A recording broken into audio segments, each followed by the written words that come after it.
नमस्कार दोस्तों, जय हिंद। आज हम राजस्थान के एकीकरण से संबंधित प्रश्न उत्तर लेकर के आया हूं, ताकि जो मैंने आगे आपको एकीकरण के बारे में पूरा टॉपिक क्लियर करवाया था, तो उस टॉपिक को आपको कितना याद हुआ, कितना नहीं हुआ, उसका एक्सप्लेन हम कैसे करें। तो मैंने सोचा कि बच्चों के हित के लिए उनको प्रश्न उत्तर शायद करानी चाहिए। तो मेरा विचार है, आप क्या चाहते हो उस पर आप अपना जवाब बाद में देना कमेंट के माध्यम से, क्योंकि आपका एकीकरण से संबंधित पूरा टॉपिक क्लियर हो गया है। तो उसके प्रश्न उत्तर करने से आपको ये मालूम पड़ जाएगा कि आपने जो पढ़ा है वो कंटेंट आपको कितना याद है, और आप परीक्षा हॉल में उस क्वेश्चनों को कैसे हल करेंगे उसके बारे में मैं थोड़ा ये प्रश्न उत्तर लेके आया हूं। तो आपके ये प्रश्न उत्तर मेरे हिसाब से काम आएगी और कारगर साबित होगी। तो आपको बहुत बहुत धन्यवाद, जय हिंद, प्रणाम करता हूं, नमस्कार करता हूं, आपका अभिनंदन, आभार। आप हमारे ग्रेट टिप्स जेपीसी चैनल को लाइक करें, मोटिवेट मिलेगा मुझे, ताकि और अपने दोस्तों के साथ शेयर भी करें, ताकि हम आने वाला जो भी नेक्स्ट वीडियो होगा, जो भी टॉपिक होगा, बहुत ही क्लियरिटी के साथ में मैं कुछ कराने की कोशिश करूंगा। आप सभी का जो शेयर मिल रहा है मुझे, बहुत ही ज्यादा आपने लाइक किया है, शेयर किया है, दोस्तों को सब्सक्राइब भी किया है चैनल को, इसलिए मैं अब ज्यादा से ज्यादा अच्छा कंटेंट आपके सामने रखूंगा। और ये मेरी जो गाड़ी चल रही है वो भी धीमी गति से चल रही है, अब मैं इसको स्पीड पकड़ाने की कोशिश करूंगा, और हमारी टीम द्वारा ये पूरा ध्यान रखा जाएगा कि जो भी कंटेंट हम उपलब्ध कराएं वो उसमें एनसीईआरटी तथा आरबीएससी और हिंदी ग्रंथ अकादमी, इन तीनों का मिश्रण करके जो कंटेंट है वो हम आपके सामने पेश करेंगे। आपको धन्यवाद। अब हम चलते सीधे डायरेक्ट, आप लाइक जरूर करना, ये मेरी एक रिक्वेस्ट है आपसे, बाकी कोई करने की जरूरत नहीं है, और अपने दोस्तों के साथ में शेयर करना। तो राजस्थान के एकीकरण से संबंधित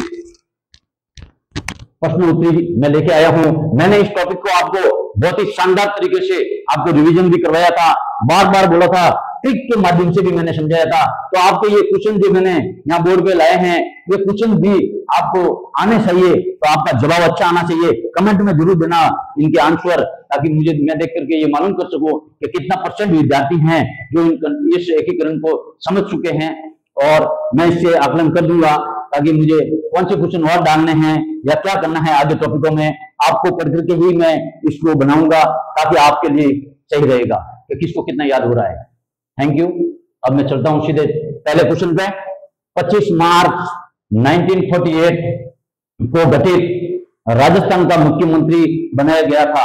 ये पहला क्वेश्चन है, एक बार वापिस रिपीट करता हूं। 15 मार्च 1948 को गठित संयुक्त राजस्थान का मुख्यमंत्री बनाया गया था। आपको आंसर देना है, वो भी कमेंट के माध्यम से भी देना है। तो आप अपना आंसर मुझे अभी बताएं कि इसका आंसर क्या है। 25 मार्च 1948 को गठित संयुक्त राजस्थान का मुख्यमंत्री बनाया गया था। गोकुल भाई भट्ट, हीरालाल शास्त्री, जयनारायण व्यास, गोकुल लाल असावा। तो अब इसमें से आपको कौन सा आंसर आपका राइट है वो आपका देना पड़ेगा। इससे पहले मैं आपको समझा दूं कि आपको मैंने ट्रिक के माध्यम से बताया था कि ये कौन सा चरण है। तो सबसे पहले इस पर ध्यान दीजिए, मैंने क्या कहा था, एमपी, याद रखना है, वापिस याद करा रहा हूं, एमपी से बस राजस्थान आई।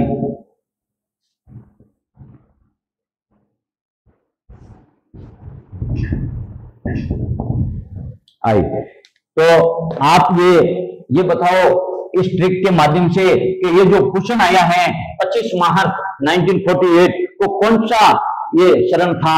इस 7 चरणों में, उस 7 चरणों में ये कौन सा शरण, कौन से शरण से ये क्वेश्चन उठाया गया है, जो आरपीएससी द्वारा या आरपीएससी के अधीनस्थ बोर्ड द्वारा ये आरएस भर्ती के अंदर ये क्वेश्चन पूछा गया था। 11/10/2015 के अंदर ये क्वेश्चन पुट हुआ था।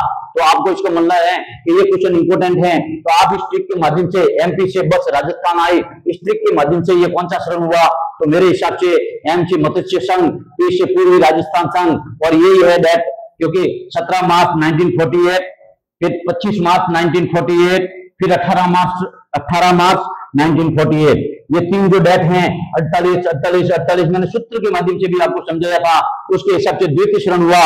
तो अब आपको ये क्या पूछना है, देखो ये मैंने कहा था शायद पीएम पूछो और शायद फिर मुख्यमंत्री पूछो। आपको हमेशा उस टाइम में मैंने पीएम की ट्रिक बताई थी, तो आप सभी बता सकते हो पीएम की कौन सी ट्रिक है। आप कमेंट करके मुझे बताइए कि मुझे आपको ये ट्रिक याद हुई है या नहीं हुई है, और उसके आधार पर फिर आप उसका आंसर देना। आपका आंसर सही जाएगा, गलत नहीं जाएगा।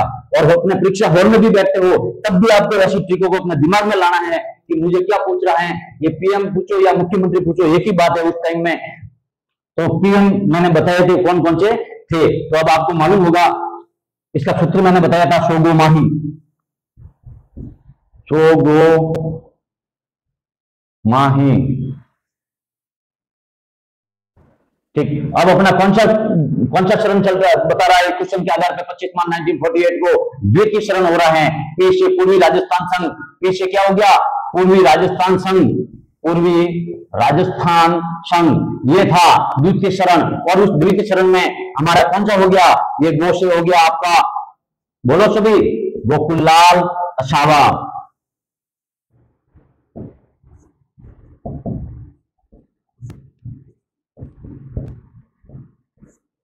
अब आपको समझ में आया। देखो इसमें आंसर कहां है, ए में दिया गोकुल भाई भट्ट, देखो ये आपको चकराने के लिए दिया गया है। गोकुल भाई भट्ट नहीं होगा, हीरालाल शास्त्री नहीं होगा, जयनारायण व्यास नहीं होगा, गोकुललाल असावा। समझ में आया। तो ये रहा गोकुललाल असावा। इस ट्रिक के माध्यम से आपको ये क्वेश्चन आंसर राइट होगा और आपको याद भी हो जाएगा। अब मैं दूसरे पे आता हूं, तो गोकुल भाई भट्ट कहां से संबंधित थे, गोकुल भाई भट्ट कहां से संबंधित थे, तो आपके जो भी दक्षिण राजस्थान है वहां से इनका संबंध है, वे एकीकरण से संबंधित वो हैं। हीरालाल शास्त्री वे एकीकरण से संबंधित हैं, जो इसमें ट्रिक में दिया गया है, सबसे अंतिम में ही दिया है, इसका मतलब हीरालाल शास्त्री, हीरालाल शास्त्री ये, तो ये इसका मतलब हीरालाल शास्त्री हैं, वो किस शरण में पीएम बने थे, तो आपको समझ में आ जाएगा। इसकी और भी मैंने हीरालाल शास्त्री के बारे में आपको, जब मैंने ये टॉपिक करवाया तब आपको समझाया था। हीरालाल शास्त्री 1, 2, 3 और चौथे शरण में, यानी चौथे शरण से लगा करके सातवें शरण अंतिम शरण तक हीरालाल शास्त्री क्या थे, पीएम थे। तो इसको भी आपने समझ लिया, एक्सप्लेन अगर हो जाएगा। जयनारायण व्यास जिसका संबंध जोधपुर से था, आपके मारवाड़ से था, और इन्होंने भी इस एकीकरण के दौरान इसमें कोई भूमिका नहीं है। फिर गोकुललाल असावा जिसके बारे में आपको समझा दिया, द्वितीय शरण है, जो 25 मार्च 1948 को गठित संयुक्त राजस्थान का मुख्यमंत्री बनाया गया था।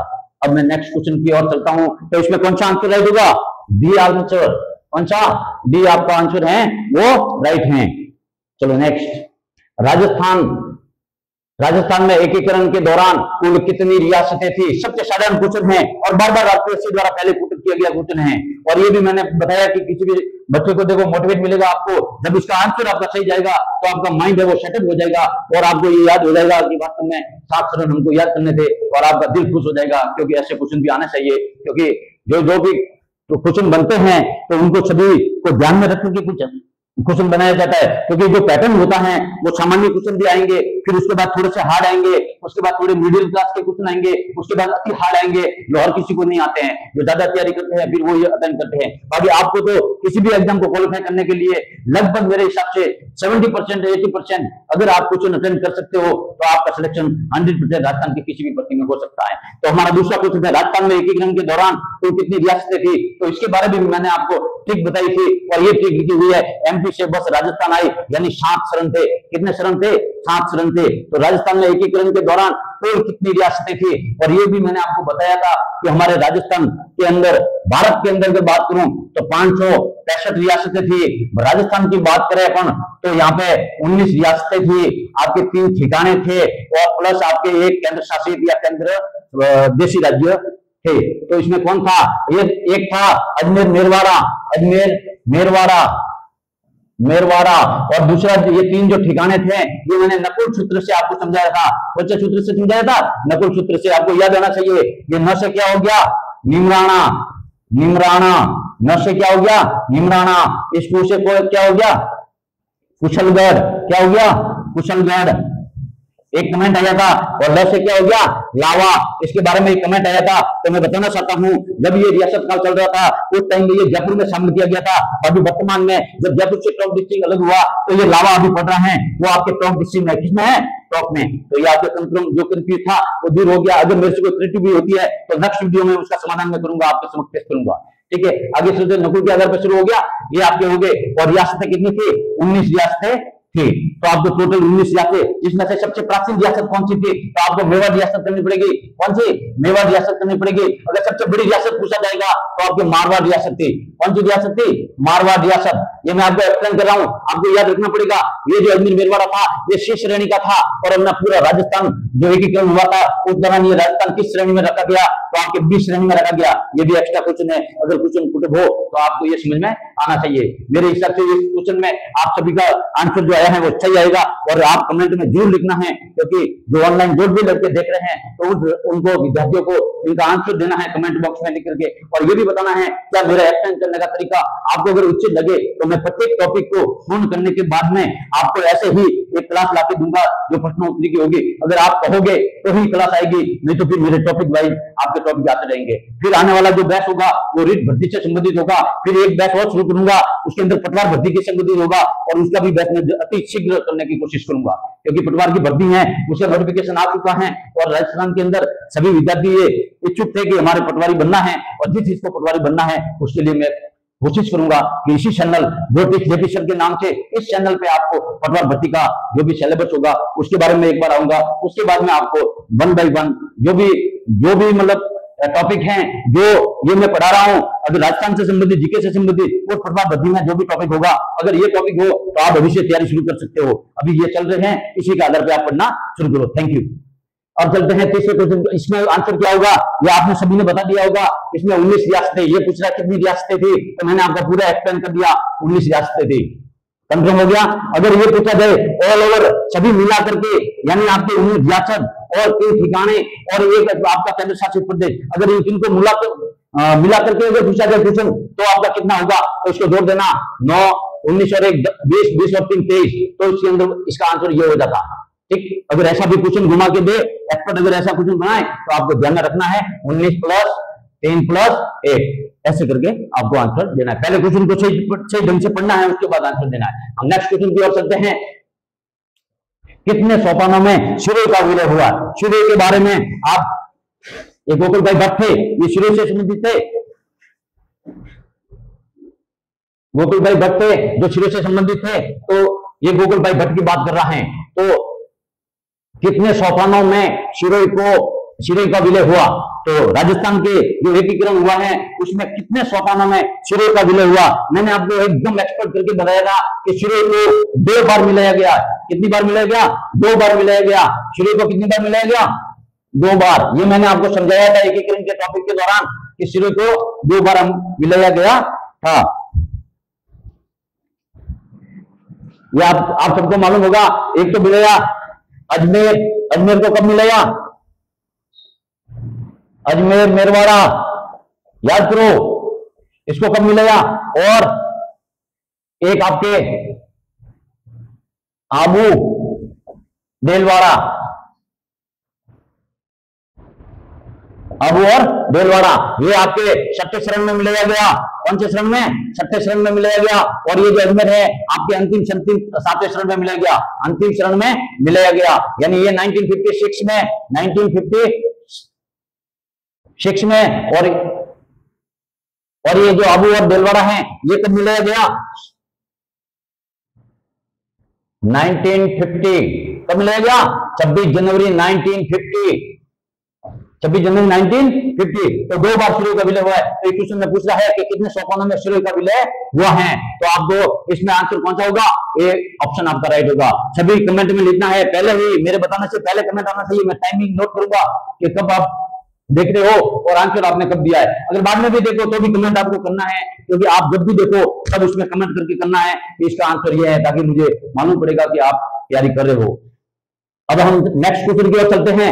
एकीकरण के समय किस मारवाड़ नरेश, जो मारवाड़ का नरेश था, जो पाकिस्तान में मिलने का प्रयास किया गया था। मैंने इसके बारे में आपको स्टोरी बताई थी कि दिल्ली के अंदर उसको लेके गए थे।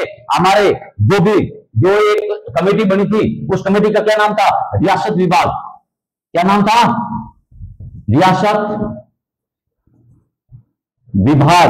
इस व्यासक विभाग के बारे में मैंने आपको बताया था।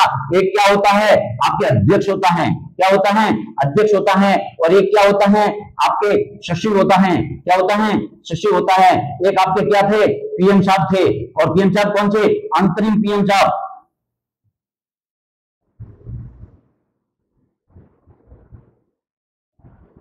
अंतरिम पीएम साहब। ये अंतरिम जो पीएम साहब, इसको क्या कहते हैं, अंतरिम पीएम साहब का मतलब क्या होता है, जब स्वतंत्रता से पहले, देश आजाद होने से पहले इनको बनाया गया था, कौन प्रधानमंत्री बनाया गया था, इसलिए इनका जो इलेक्शन है वो नहीं हुआ था, क्योंकि भारत में जो इलेक्शन हुआ था वो 1952 के अंदर हुआ था। कब हुआ था, 1952 के अंदर हुआ था। इसलिए उससे पहले हम अंतरिम प्रधानमंत्री के तौर पे हमारे भारत के प्रधानमंत्री थे, जो उनका नाम था पंडित जवाहरलाल नेहरू, JL नेहरू। ठीक, ये आपको याद होगा। अपने सचिव साहब कौन थे, VP Menon sir, VP Menon. और अपने अध्यक्ष साहब कौन थे, कौन नहीं जानता है लौह पुरुष के नाम से, कौन नहीं जानता है, आप सब जानते हो, सरदार वल्लभ भाई पटेल, सरदार वल्लभ भाई पटेल। ठीक, ये हो गया आपके रियासत विभाग। प्रश्न क्या कह रहा है कि एकीकरण के दौरान, एकीकरण के समय किस मारवाड़ नरेश जो पाकिस्तान में मिलने का प्रयास किया गया था। तो मैंने आपको पूरा ये बताया था, एक स्टोरी के माध्यम से भी बताया था कि हमारे सचिव साहब और ये अध्यक्ष साहब सरदार वल्लभ भाई पटेल, हमारे जोधपुर मारवाड़ नरेश, उनका नाम क्या था वो पूछ रहे हैं, सबको मालूम होगा, कमेंट में जरूर बताएं, हनुमंत सिंह थे। और उन्होंने, मैंने पेन पिस्टल के बारे में भी आपको बताया था, इनके पास क्या थी, पेन पिस्टल, क्या थी, पेन पिस्टल। और ये पेन पिस्टल लेके कहां गए थे, दिल्ली गए थे, कहां गए थे, दिल्ली गए थे। दिल्ली में कौन थे, प्रधानमंत्री जवाहरलाल नेहरू, सचिव हमारे VP मेनन सर, और हमारे सरदार वल्लभ भाई पटेल, और अंग्रेज भी होंगे क्योंकि ब्रिटिश शासन का काल था, इसलिए वो भी होंगे। तो उनमें ये पेन पिस्टल है, ये इन्होंने पेन पिस्टल का प्रयोग किया था, जो वर्तमान में ये कहां पड़ी है, इसको कमेंट करके बताया कोई भी विद्यार्थी है। मैंने इसके भी बारे में बताया है कि वर्तमान में ये पेन पिस्टल है, ये कहां पड़ी है, कहां रखी गई है। इसका क्वेश्चन आप कमेंट बॉक्स में जरूर दे, ये मैं इंतजार करूंगा जब मैं कमेंट देखूंगा, तब कौन बताता है और कौन सही बताना कि पेन पिस्टल अभी वर्तमान में कहां पड़ी है। ठीक है, नेक्स्ट क्वेश्चन। तो इसका आंसर क्या हो गया, हनुमंत सिंह हो गया। ये हमारे कहां के थे, मारवाड़ जोधपुर के नरेश थे। ठीक है, इसके बाद आते पांचवा नेक्स्ट क्वेश्चन, अजमेर का राजस्थान में विलय कब हुआ। अब मैंने अभी आपको समझाया, अजमेर मेरवाड़ा का राजस्थान में कब विलय हुआ, अबोहर बेलवाड़ा का राजस्थान में कब विलय हुआ, सुनील टप्पा का राजस्थान में कब विलय हुआ, चिरंजी क्षेत्र का राजस्थान में कब विलय हुआ। ये सभी क्वेश्चन आपको दिमाग में आने चाहिए, क्योंकि इसके बारे में मैंने ज्यादा एकीकरण में बताया था कि आपको ये याद करना पड़ेगा, क्योंकि क्वेश्चन यहाँ से पुट होता है, क्वेश्चन यहाँ से पुट होता है। RPSC जो भी एग्जाम बनाते हैं तो एक्सपर्ट ये ध्यान में रखते हैं कि बच्चों को ये नॉर्मल क्वेश्चन होते हैं, सभी को याद होते हैं, बट कभी भी क्या होता है, कभी कभी पेपर पूरा इजी डाल देते हैं और ये नॉर्मल क्वेश्चन भी गलत हो जाते हैं, क्योंकि हम डीपली तैयारी करते हैं। इसलिए दोनों चीजों का ध्यान रखना है। अगर क्वेश्चन पेपर अगर सिंपल आए तो प्रश्न पत्र को हल करने में आपको समय देना चाहिए, और अगर क्वेश्चन पेपर अगर टफ आ जाए तो आपको समझ करके उत्तर देना पड़ेगा। ये दोनों चीजों का ध्यान रखना है। अधिकतर विद्यार्थी इंटेलिजेंट बहुत होते हैं, बाकी सिलेक्शन नहीं होने का कारण ये भी होता है, क्योंकि क्वेश्चन इजी होता है, हम जल्दबाजी कर देते हैं और ये गलती उत्तर में कर देते हैं, और फिर एक बार होने के बाद में हम उसका भुगतान करते हैं। तो एकीकरण के समय मारवाड़ नरेश का हो गया हनुमंत सिंह। अजमेर का राजस्थान में विलय कब हुआ, तो ये मैंने पूरा एक्सप्लेन बोर्ड पे किया हुआ है, 1956। कमेंट बॉक्स में बताइए आप। नेक्स्ट क्वेश्चन, राजस्थान एकीकरण के अंतिम चरण के कथनों में सत्य है। राजस्थान एकीकरण के अंतिम चरण के कथनों में सत्य है। तो ये क्वेश्चन आपको क्या कह रहा है, ये ध्यान रखना है। क्वेश्चन ऐसे पूछा जाएगा, सत्य है, सत्य नहीं है, ये वाले सबसे ज्यादा क्वेश्चन है ना हमारे गलत हो जाते हैं, क्योंकि हम जल्दबाजी करते हैं पेपर में, हॉल के अंदर बैठे बैठे जब पेपर हमारे सामने होता है तो हम यही गलती करते हैं कि सत्य पूछा है या असत्य, क्योंकि इस क्वेश्चन के अंदर ऐसे क्वेश्चनों में सत्य और असत्य दोनों चीजें लिखी हुई होती है। कहीं कहीं सत्य लिखी हुई होगी, एक लाइन कहीं कहीं असत्य लिखी होगी। तो हम पढ़ते हैं पहली लाइन, अजमेर मेरवाड़ा क्षेत्र को राजस्थान में सम्मिलित किया गया। क्या ये बात सत्य है? क्या ये नेक्स्ट क्वेश्चन मैंने शायद पढ़ाया था अजमेर मेरवाड़ा के बारे में, तो ये क्या सही है? तो ये रहा, अजमेर का राजस्थान में विलय कब हुआ। तो ये भी कह रहा है कि राजस्थान एकीकरण के अंतिम चरण के कथनों में सत्य है। अंतिम चरण के क्या पूछ रहा है? इस पे ध्यान देना है।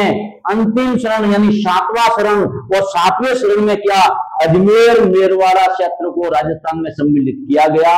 100% ये आपको राइट है। क्यों? क्योंकि 1900 देख लो 1956 ये अंतिम शरण और अजमेर मेरवाड़ा को शामिल किया गया। आप इसके आधार पर इसको टिक मारोगे, ये राइट है। दूसरा देखो, सिरोंज का विलय राजस्थान में किया गया। क्या सिरोंज का जो विलय है वो राजस्थान में किया गया? नहीं मेरे दोस्तों, सिरोंज क्षेत्र का विलय राजस्थान में न करके हमारे झालावाड़ से निकाल करके उनको कहां भेज दिया गया? एमपी में भेज दिया गया। इसका मतलब ये है जो ये गलत बताया है, अपन को बोलने हैं सत्य कथन, और सत्य कथन में ये गलत होगा।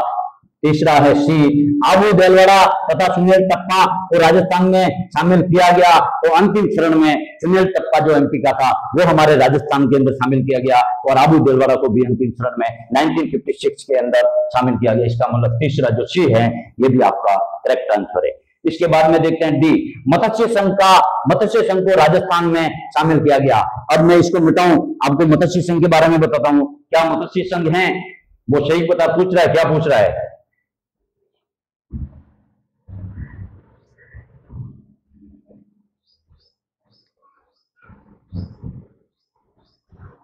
मत्स्य संघ, ये आ गया मत्स्य संघ। इसके बारे में थोड़ा समझा देता हूं। मत्स्य संघ कब हुआ था? इसका गठन एकीकरण के दौरान कब हुआ था? ये आपको याद रखना है, 17 मार्च 1948। मत्स्य संघ का उद्घाटनकर्ता कौन थे? ये भी आपको याद रखना है। उद्घाटनकर्ता कौन थे? गाडगिल चाचा। उद्घाटनकर्ता गाडगिल चाचा यानी NV गाडगिल यानी नरहरि विष्णु गाडगिल, ये आपको याद रखना है। ये उदाहरणकर्ता हो गए। उसके बाद मत्स्य संघ का इसका नामकरण किसने किया था? इनके जो नाम है वो किसने दिया था? तो नामकरण यानी नाम इसका किसने दिया था? ये आपके KM मुंशी थी, KM मुंशी। ये आपको याद रखना है। अब इस क्वेश्चन क्या कह रहा है कि मत्स्य संघ को राजस्थान में शामिल किया गया। क्या अंतिम शरण में मत्स्य संघ को राजस्थान में शामिल किया गया? अरे भाई साहब, मत्स्य संघ को प्रथम शरण बनाया था। जब ये मत्स्य संघ बना था, प्रथम शरण में मत्स्य संघ का निर्माण हुआ था। कौन से शरण में हुआ था? प्रथम शरण में। तो क्या ये ऑप्शन हमारा राइट होगा? नहीं होगा, ये भी गलत है। इसका मतलब सत्य कथन कौन कौन से हुए? ए और सी। तो इसका आंसर क्या आएगा? A+C। ये आपका आंसर होगा ANS। ये आप याद करना है। ए और सी है, ये दोनों लाइन राइट हैं, सिरोंज क्षेत्र हैं, और ये मत्स्य संघ है। दोनों ये इस प्रश्न के आधार पर अंतिम चरण में शामिल नहीं हुए और सत्य कथन नहीं है। मत्स्य संघ को याद करने के लिए इसमें कितने डिस्ट्रिक्ट होते थे? तो मैंने सूत्र बताया था ABCD, ये सभी को याद होगा। क्या हो गया? अलवर, भरतपुर, करौली, धौलपुर। अलवर, भरतपुर, करौली और धौलपुर, ऐसे करके मत्स्य संघ का निर्माण किया। ये आपका प्रथम शरण था। और हम नेक्स्ट क्वेश्चन पे चलते हैं। रियासत विभाग का गठन कब किया गया? अब ये इंपॉर्टेंट क्वेश्चन है, और अभी मैंने रियासत के बारे में यहाँ बताया था। आप चाहो तो मैं वापस बता दूं, तो ये हम बना देते हैं डायग्राम। तो ये है रियासत विभाग। ऐसे ही आपको डायग्राम बनाना है ताकि आपके दिमाग में ये आंखें क्या करती है। एक अच्छी बात बताता हूं सभी विद्यार्थी, इसको ध्यान से सुनें। मैं अभी हूं, मैं कोई भी स्टडी कर रहा हूं, पढ़ता हूं या किसी वर्क को करता हूं, आप कोई भी कार्य करो, अपनी आंखें क्या करती हैं ये सबसे पहले इसका ध्यान दें। एक बार इस पर ध्यान दोगे आपको समझ में आ जाएगा। आंखें अगर कोई बड़ा रूप हो, एक तो बड़ा जैसे सूर्य हो, हम देखते हैं ना, तो उसकी फोटो हमारे आंखों में क्या है? ये आंखें सिर्फ फोटो खींचने का काम करती है। अब इसको संदेश कौन देता है? इसका वायर कहां लगा हुआ है? ये आपके मस्तिष्क में लगा हुआ है। इसलिए मस्तिष्क कहता है उसको कि इसको फोटो खींचे। जैसे कि अभी कैमरा मेरे सामने लगा हुआ है, ये मेरी फोटो को क्या करेगा? सिर्फ खींचेगा। क्या करेगा? खींचेगा। तो इसके अंदर कोई तो मशीन लगी हुई है। तो हमारे मस्तिष्क में उस मशीन के मार्गदर्शन में आंखें सिर्फ फोटो लेती है। तो आपको क्या करना है? इसको फोटो लेना है। और अगर परीक्षा हॉल में एक क्वेश्चन आ जाए तो फोटो तुम्हारे सामने आना चाहिए, और अगर फोटो तुम्हारे सामने आ गया तो कोई भी क्वेश्चन गलत नहीं होगा। ये मैंने एक साधारण बात बताई है, तो मेरा अनुभव है, मैं कह रहा हूं कि ऐसे करना चाहिए। डायग्राम बनाने से पढ़ना चाहिए ताकि आपको याद हो। अगर ऐसे के ऐसे बना के पढ़ोगे आपको कंफर्म याद होगा। और बार बार अभ्यास करने वालों को कभी हार नहीं होती है। बार बार अभ्यास करते हैं, उनकी जीत होती है, उनको याद होता है। ये 100% बात है। तो रियासत विभाग, इनकी स्थापना कीजिए।